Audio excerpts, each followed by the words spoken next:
le plateau de la jeunesse. Bonjour, excellent week-end à tout le monde, chers fidèles téléspectateurs. Nous sommes très heureux, encore une fois de plus, de pouvoir vous voir aujourd'hui nombreux en train de nous suivre sur nos différentes chaînes à travers les réseaux sociaux. Les plateaux de la jeunesse, c'est un grand plaisir. À chaque fois que vous nous suivez, soyez toujours fidèles à notre chaîne pour ne rien manquer. Alors aujourd'hui, on va se focaliser sur l'éveil de la conscience africaine. Nous sommes sans ignorer qu'un certain, le 6 avril, c'était 2023, je pense, 6 avril 2023, où le gouvernement congolais, à travers le chef de l'État, son Excellence Félix Tshisekedi Antoine, a décrété que journée le 6 avril, ils allaient chômer et payer pour cause comme l'éveil de la conscience africaine. Éveil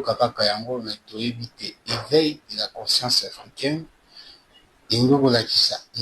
Et par Simon Kimbangu. Comment est-ce que Simon Kimbangu avait éveillé la conscience de l'homme noir? Il savait qu'il éveillé de la conscience, mais ensemble aujourd'hui avec notre invité, Papa Nabiso Oyo, qui est déjà Papa Fala, Yende Mtu,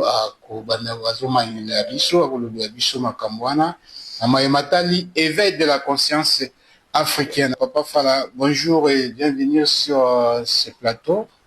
Bonjour, merci beaucoup. Merci, Toyami, Tosepe, Sukoyamayo, Namalani Balé sur notre plateau. Nabanzi, Kimia Izali, santé, ça va? Oui, santé, ça va vraiment. Malamu Nangolu na ye, moko papa Simon Kimbangu Kiangani. Azak Boko Bate la Biso. Et c'est pourquoi tu as toujours OK. Merci, Marambo Bele, l'Obama qui a Konzamboka, le gouvernement de la République, décréta qui journée à 6 avril, ils allaient comme chômer et payer. Et puis, on va dire l'éveil de la conscience africaine à travers Papa Simon Kimbangu. Les jours, le 6 avril, le kimbangisme et la tsaranine. Merci beaucoup. Le 6 avril, le kimbangisme, d'abord, il a ici le commencement du ministère de Papa Simon Kimbangu. À Bandi Moussala, un certain mercredi, le 6 avril 1921. Wana à Bandaki Moussala. Mais au-delà de ça aussi, le 6 avril, mercredi le 6 avril, et c'est là qui date au Ban Israël, en Égypte, pour Baya, la destination de la Kimbangu. Je sais que l'histoire semble être extra-biblique, mais c'est celle-là. Voilà ce que nous pouvons parler du 6 avril. D'ici, voilà, merci. Alors, quand on dit l'éveil de la conscience africaine, à quoi Papa Simon Kimbangu avait éveillé la conscience de l'homme noir par rapport à le chef de l'État a décrété jour à 6 avril chômé et payé. Éveil wana et salemi na nini okumanya la biso yango pour téléspectateurs na biso na connaissance sur quand on parle de l'éveil de la conscience africaine. Matonomini papa journaliste na maetali mokolo le 6 avril et betisaki mabakumo mingi c'est faut qu'on se le dise bamsusu balobia batu on dirait batu bazolinga férié. Comment on peut battre férié l'église qui m'a dit biso peut battre l'église na biso. De toute comparaison n'est pas bonne à comparer. L'éveil de la conscience africaine, c'est une partie de reconnaissance. Je pense qu'il y a une émission où tu connais tu le vois qui dévore Oyo État congolais pour reconnaître totalement Papa Simon Kimbangu. Et moi je dirais que la reconnaissance est encore partielle. Mais quand même, et c'est là qui est été État congolais va reconnaître Tata Simon Kimbangu Angela pour déclarer journée à début Moussala Naé, férié, chômé et payé. L'éveil de la conscience africaine. Tata Simon Kimbangu a éveillé la conscience africaine. Autrement dit, les Africains étaient inconscients. Nous savons très bien l'histoire de nos ancêtres. Celle-là, nous ne pouvons pas négliger. Mingi biso tozalaka focaliser weba histoire ya Grèce, histoire ya nini, mais il y a biso moko ya Congo awa. To kiparangote. Mundele aye en Afrique, il a trouvé l'Afrique enclavée. Biso tozalaka considéré à un temps lokola nengetolo baka tout tout ça qui considéré comme les êtres de sous-humanité. Mais oh les sous peut battre. Et commencer comment nous tester.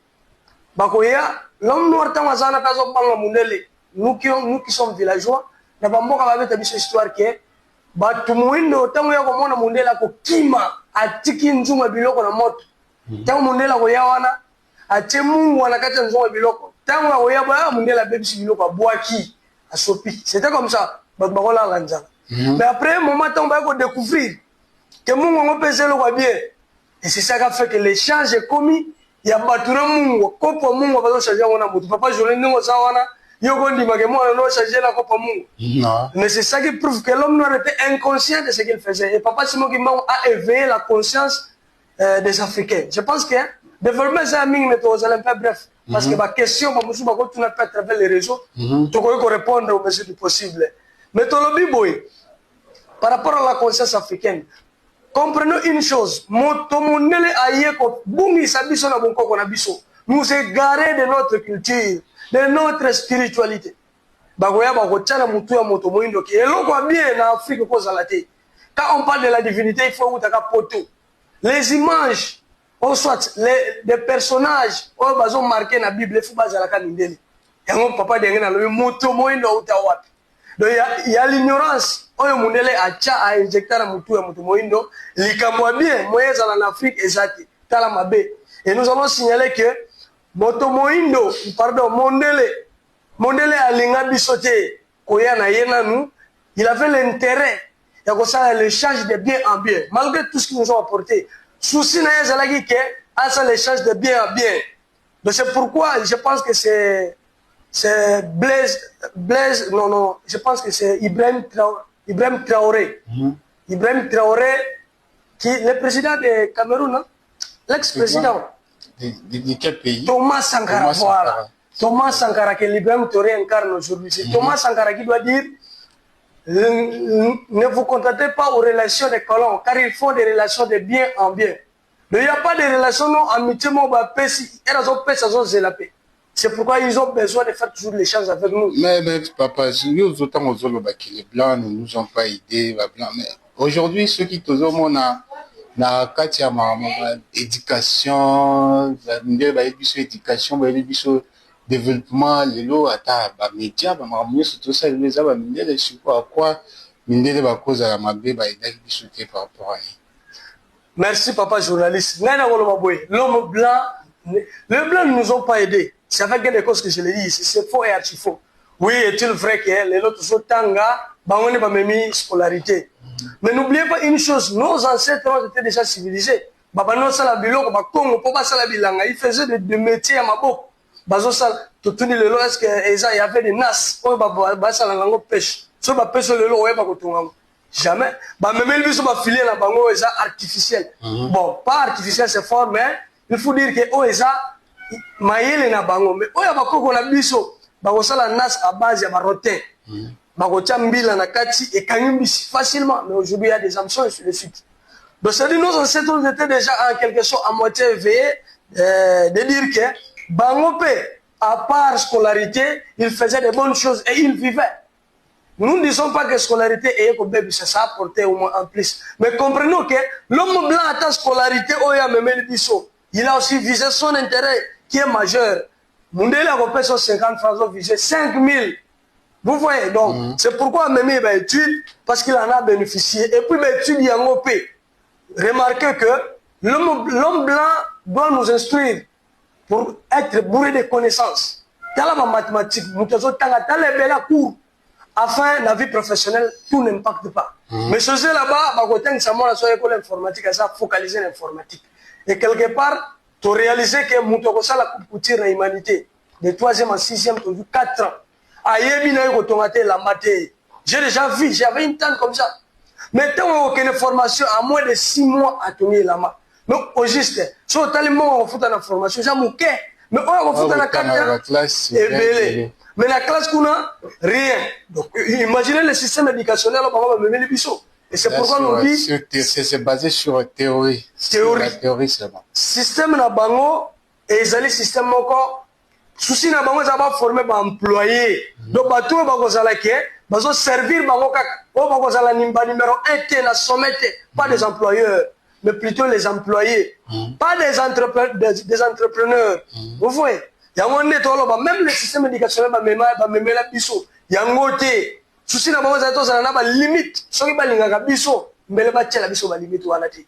Et les Camerounais pèsent ensemble. Attends, bango kuna. Ce qui va y avoir qui peut école, et ça ensemble va révéler qui. Attends, ba y a kate.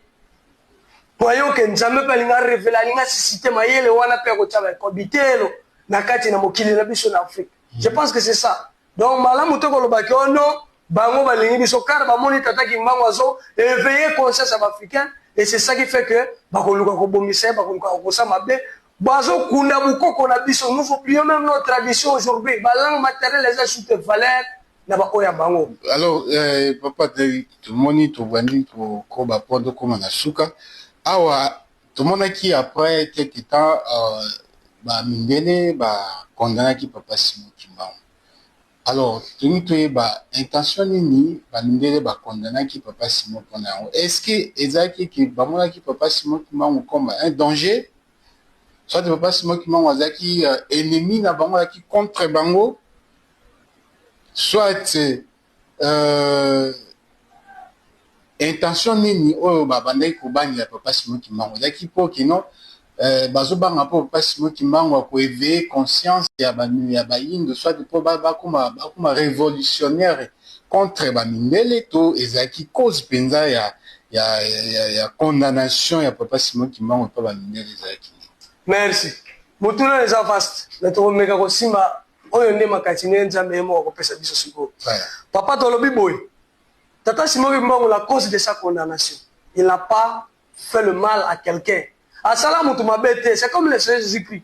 Contrairement à ça, il y a une infraction pour qu'il soit condamné.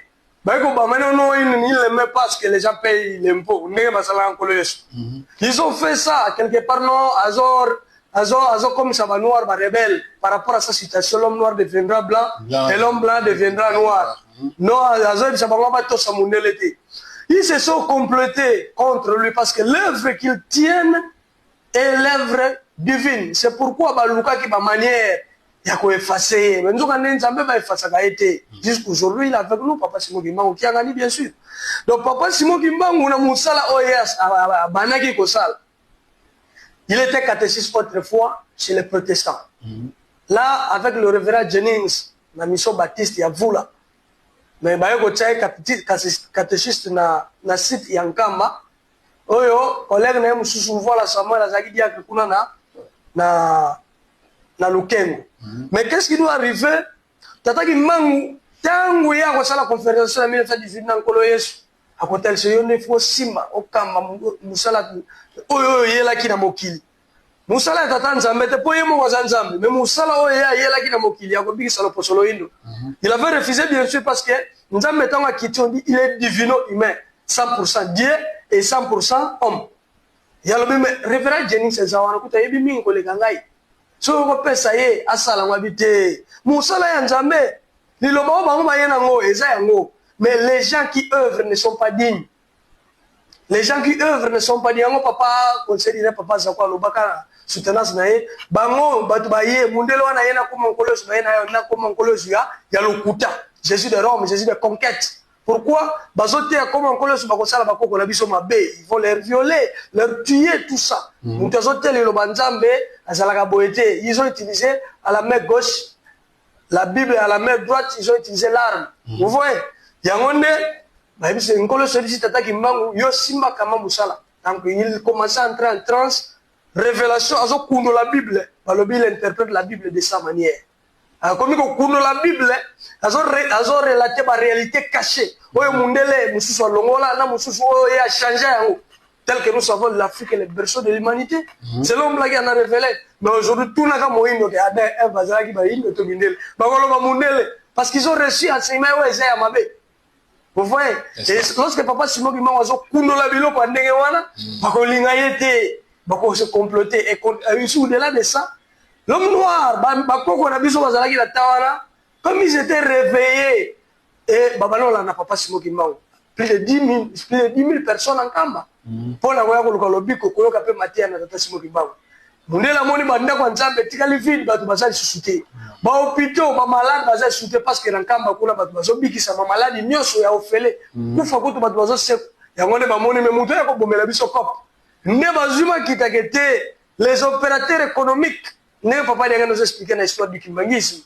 Les opérateurs économiques ensemble avec les missionnaires se sont complotés pour fonder Tata Simon Kimbangu na administrateur territorial Léon Morel. Neli kama koti na l'état qui non numéro 1 ndeba yako soma kita fuba éliminer mutu wana d'abord pena ye zala ki un premier test zala ki condamnation à mort ba meki l'italien o akena ko sala croix tanwa ke le kolobukani bazumisi poto ba lobite condamnation à mort sute po yemo ko boya ki ngai kulu sute e kulu suzaki ankolo yesu yene peine 30 ans d'emprisonnement parce qu'il était fier de cette prison parce que ayeba ki za pour le kobi sabiso et ba pesi prison peine à perpétuité, donc prison à vie. Je pense que ce peut témoigner, n'est-ce pas le dit que Papa Simon Kimbangu qui ne savait pas connaître. Donc on peut confirmer que Papa Simon Kimbangu n'était pas Dieu, donc il était un prophète comme dit d'autres gens. Non, pas nécessairement. De là, on appelle ça la confusion. Quand on dit l'envoyé spécial du Seigneur Jésus-Christ. Non, c'est simple. Tata Simon Kimbangu, azamotina me ankolo chinanga lobi abano loba babano benga ye na tauna bazo benga ye ngunza to prophète alobaki ngai na zangu papa de na bisa papa bano boya na za prophétité mono intumo ankolo Yesu c'est-à-dire ngai na zali motinda mi ya ankolo Yesu motinda mi ankolo Yesu kozala motinda mi ankolo ngoleki bonzambete papa journaliste confusion ankolo Yesu azalaki motinda mi ya nzambete na esa bongo to bongo te. Eza bon ko yemo ka banda ko lobaki ngai na tina mina tata mais yango wana ko longole ki bonzambe doto longola confusion wana atina mi c'est l'ordre ndenge ki bonzambe bango basana ko mikitisa ole ka sa autoproclamation direct de temps à autre mais azana biso aza ko mikitisa ngai la sa motina mi ya nkolo Yesu mais effet ko sala motina mi nkolo Yesu et ko jamais ko longole ki bonzambe na ye nkolo Yesu pe tata mutatina ye ndenge moko pe. Le Christ doit dire, permettez, le Christ doit dire dans Jean chapitre 16, alors le Saint-Esprit que le Père enverra à mon nom. Le Saint-Esprit que le Père enverra à mon nom. Il ne dira pas de lui, mais il me glorifiera. C'est pourquoi ma caméra a fait le coup, mon colosse. Mon colosse fait le coup, mon colosse à tota. Vous voyez? Je pense que les jours viennent dans le lobby pour démontrer que bon jamais là moi je dois anticiper ma caméra. Merci beaucoup papa Fala ndenge au Manyoni Libiso Matani éveil de la conscience africaine et pas papa Simon Kimbangu. Alors to komi déjà na suka ya masulo na biso ya lelo moi mukie oyo okuki ko pesa la conclusion na bazolanda biso na matali éveil de la conscience africaine par papa Simon Kimbangu ni nango lelo bandeko balandi o bazolanda biso bakoko retenir par rapport na thème na biso. Merci beaucoup papa. Quant à l'éveil de la conscience africaine baindo les noirs biso lelo to kipa makamuna biso te un noir qui vise vivre en Europe. Mais il faut aussi que bon c'est pas une pas envie les autres comme quoi envie français tout ça to bosana bokoko na biso mabe. Aujourd'hui nous voyons il y a des présidents qui soutiennent l'éveil de la conscience africaine ici en Afrique bien sûr. Dans la littérature négro-africaine nous avons des précurseurs tels que Léopold Sédar Senghor bango babane ko soutenir l'éveil de la conscience africaine. Tout ça biso to yeba bonkoko na biso to recourir na authenticité poto bulungwa na boumbo yo to sana ngwe pa na mundele parce que nous sommes dans la néocolonisation. To ti kilo mukolo malelo to so dépendre pa na bango. Nous avons du mal à ta téléphone oyo kobenga ngona lingala za nkota na ngana yebite. C'est une colonisation. C'est prochainement la télévision de va venir à téléphone na lingala. Donc ngai na ça c'est ko l'accepter mais biso nyonso c'est un appel. Tozo ngela ne bunkoko to valoriser parce que soki tozo yeba te c'est parce que kipaka te lingala. Omoni soki to kipaka ngo mbele to yebi makamwa nyonso. Même faire un discours à lingala j'ai du mal parce que atako bonde la buena na lingala complet jusqu'à la fin français ko côté. To bunga to zo bunga. Kutu mono kamoka ko lobate. Toza ba kota na biso il faut to belaka. Voilà, yango biso ba indo toza libota ya nzambe avec beaucoup d'assurance. To luka to yeba ole to tshaba doute. Toza la fanatique ya mindele. Mais to luka to yeba ba bomba mi oza awa na Afrique. Petit à petit to yeba yango puis to comprendre l'histoire de l'homme noir. Et là, ceux qui te reconnaître ba valeur, te reconnaître tata kimbangu, to koma na émergence, le lo kicho na vaneli boye vani musunu munde la salle. Et pourquoi pas biso fait tout ça? Nous allons arriver là, c'est promis. Mais la condition est seulement que te reconnaître ba valeur na biso, to zongela bon koko na biso. Merci beaucoup très chers fidèles téléspectateurs. Nous sommes à la fin de notre émission. Nous étions très heureux de pouvoir compter sur votre appui en nous suivant, en partageant, likant notre émission, et ça sera une bonne chose. Comme Inasuka, toujours ma tonne de Sarakaka pour la fidélité Nabino, pour la Rolanda de l'eau, Yoki, Maïmatali. Éveil de la conscience africaine. Éveil de la conscience africaine. Nous avons été Papa Simon Kimbangu a éveillé qui conscience, ça veut dire, azo rappelé na yo mutu moyindo oye ba origine na yo isika yo utaka isika ozalaka oyo ekoki ozala nde lelo tozali na yango et puis na suka uti ko succès a été singé biso ba indo tozalaka ka to limita kaka te pona ko tiola pona ko critiquer kasi tuluka koyeba et ko sala malamu mingi biso pe bilenge elongo totika biloba totika yo oyebi na histoire te oyebi makambo te mais okomi ko propager yango oloba boy olobi kuna boy olobi awa boy ezali malamu te. Alors en tout cas encore une fois de plus je vous remercie.